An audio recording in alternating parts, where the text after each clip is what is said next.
మలమూత్ర కుంపలకు మరలి రాకమ్మ సంసార విధి దీర్ఘ స్వప్నమని నమ్మ ఆభాస సౌఖ్యములు అటు విడిచి పొమ్మ రెయ్యి పవలును మేము హాయి లేకుండా మాయలో మునిగితిమి మరి తేలకుండా చూడు కన్నుల రెయ్యి పవలును మేము హాయి లేకుండా మాయలో మునిగితిమి మరి తేలకుండా చూడు కన్నులు తెరచి చోద్యమిప్పట్ల ఏడువగవచ్చ నీకిష్టమైనట్లు భజించు విశ్రాంతి త్యజించు భ్రాంతి నిజ రూపమును గనగ నీ కగును శాంతి లాలి ప్రత్యగ్రూప లాలి సద్రూప లాలి పరమానందన సదాత్మచంద్ర.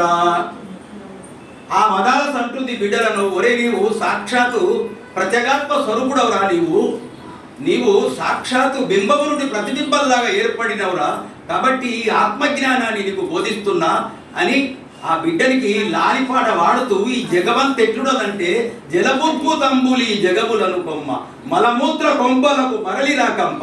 ఈ జగాలన్నీ ఎట్లున్నాయంటే నీటి బుడగల్లాగున్నాయి. నీటి బుడగలు లేక అస్తుంటాయి పోతుంటాయి ఈ జగాలన్నీ. ఈ కల్పములు బ్రహ్మకల్పములు అన్నీ ఎన్నో పోతున్నాయి. ఈ జగాలన్నీ మునుగుతాయి అత్తాయి అన్నమాట. బుడుబుడు కల్లేక నీళ్ళలో బుడుబుడు లెక్క జలబుద్భుతంబులి జగములను కొమ్మ మలమూత్ర కొంపలకు మరలి రాకమ్మ. ఇది మలమూత్ర కొంప కాదా?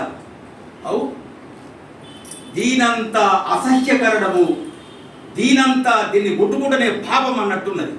కానీ దీన్ని మించింది లేదనేటువంటి జ్ఞానం మనకుంది. నేనే అందంగా ఉన్నా, నాకన్నా ఎవరు లేరు అని పలుసార్లు అద్దాలు చూసుకుంటున్నాను. ఏమున్నదండి ఈ శరీరం లోపల? శంకరాచార్య వారు అన్నారు, అమేత్య పూర్ణం